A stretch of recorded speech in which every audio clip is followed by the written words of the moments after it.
This year, Indonesia recorded the highest rice production and grain reserves in our history. We are now self-sufficient in rice, and we are starting now to export rice to other nations in need, including providing rice for Palestine.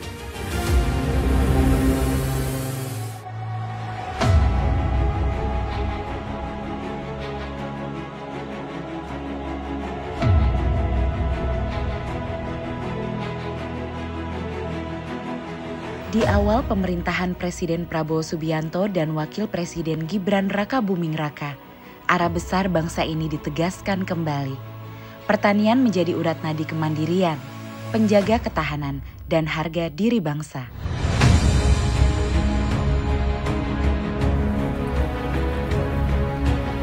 Dari petani, kehidupan bangsa disemai. Dari tanah yang subur dan tangan-tangan yang bekerja, berdiri tegak kedaulatan bangsa.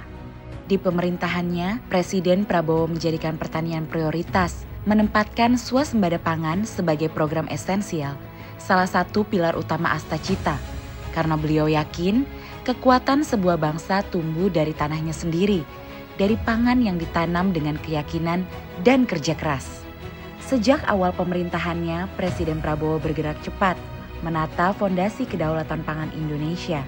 Pemerintah mempercepat pembangunan dan rehabilitasi jaringan irigasi, mengalirkan kehidupan hingga ke sawah-sawah terjauh dari Jawa hingga Papua. Para penyuluh pertanian kembali digerakkan menjadi ujung tombak perubahan di lapangan, mendampingi petani, memastikan setiap jengkal lahan produktif, setiap benih tumbuh menjadi harapan baru. Di sisi lain, kebijakan pengadaan dan pengelolaan beras dalam negeri dijalankan, disertai dengan kenaikan harga gabah menjadi Rp6.500 per kilogram. Tak berhenti di situ, tata kelola pupuk bersubsidi disederhanakan, rantai birokrasi yang panjang dipangkas, penyaluran dipercepat, dan kini pupuk tiba tepat dan cepat di tangan petani yang berhak. Ya, semenjak pemerintahan sekarang ini alhamdulillah pupuk itu ibarat kata berlimpah lah. Yang penting kita itu sudah terdaftar di RDKK yang didata sama kelompok tani, nggak ada istilah kekurangan untuk wilayah sini dan mudah-mudahan sih untuk semuanya, para petani se-Indonesia. Langkah-langkah ini menjadi bukti nyata, pemerintah hadir sepenuhnya. Keringat petani dibalas dengan kesejahteraan, dan pertanian Indonesia melangkah pasti menuju swasembada yang berdaulat.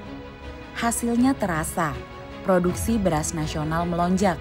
Badan Pusat Statistik mencatat, hingga November 2025, produksi beras Indonesia mencapai 33,19 juta ton, meningkat 12,62% dibanding tahun sebelumnya.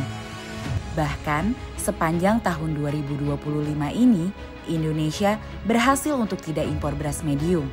Ini bukan sekedar angka, ini adalah bukti kerja bersama. Prediksi lembaga dunia pun terbukti. Food and Agriculture Organization atau FAO memproyeksikan produksi beras Indonesia tahun ini mencapai 35,6 juta ton. Sementara United States Department of Agriculture atau USDA menempatkan Indonesia sebagai salah satu negara dengan peningkatan produksi tertinggi di Asia Tenggara.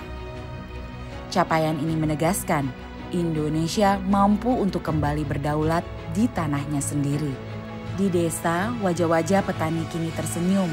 Harga gabah naik ke titik tertinggi sepanjang sejarah. Pendapatan meningkat, kehidupan membaik, dan semangat menanam kembali tumbuh. Kini, kesejahteraan petani itu benar ada. Pada September 2025, nilai tukar petani mencapai 124,36. Dengan adanya pemerintah menyetandarkan harga gabah, alhamdulillah untuk musim tanam sekarang kami sebagai petani merasa berterima kasih banget kepada pemerintah, terutama dari Kementerian Pertanian dengan harga 6.500. Dengan naiknya harga gabah, kami sebagai petani merasa diuntungkan dan hasil kami juga sesuai dengan apa yang telah kami kerjakan selama 4 bulan, Pak. yang sangat luar biasa. Kami mengucapkan ribuan terima kasih kepada Bapak Menteri Pertanian, Bapak Andi Amran Sulaiman. Terima kasih juga kepada Bapak Presiden Republik Indonesia, Pak Prabowo Subianto. Pemerintah berhasil menjaga keseimbangan. Petani tidak merugi. Rakyat tetap nyaman, tak ada lagi ruang bagi mafia pangan. Negara hadir menegakkan keadilan bagi mereka yang selama ini bekerja untuk bangsa. Setiap butir padi kini menjadi simbol keringat yang dihargai dan perjuangan yang dihormati. Kerja keras itu semakin nyata. Ekspor pertanian melonjak hingga 38,25%. Produk-produk Indonesia kini tak hanya memenuhi kebutuhan dalam negeri, tapi juga menembus pasar dunia. Semua memberi pengakuan, Indonesia kini menjadi salah satu produsen beras terbesar dengan peningkatan produksi tertinggi kedua di dunia.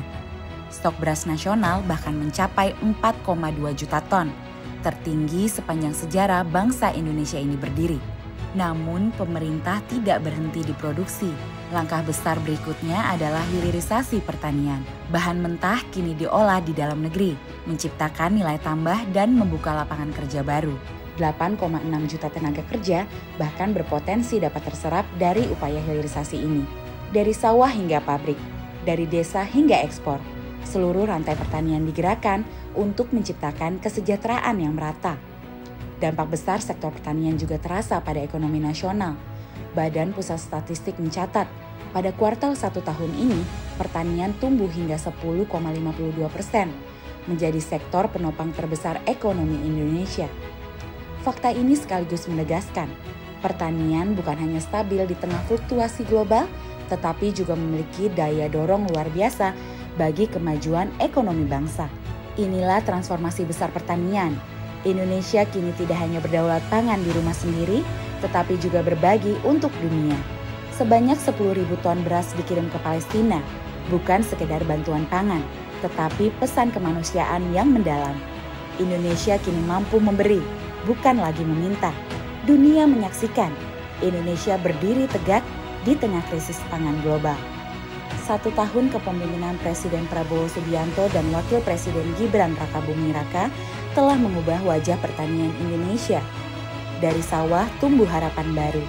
Dari tangan petani lahir ketahanan bangsa. Dari kebijakan yang berpihak hadir kesejahteraan nyata. Pertanian Indonesia kini berdampak untuk petani, untuk Indonesia, untuk dunia.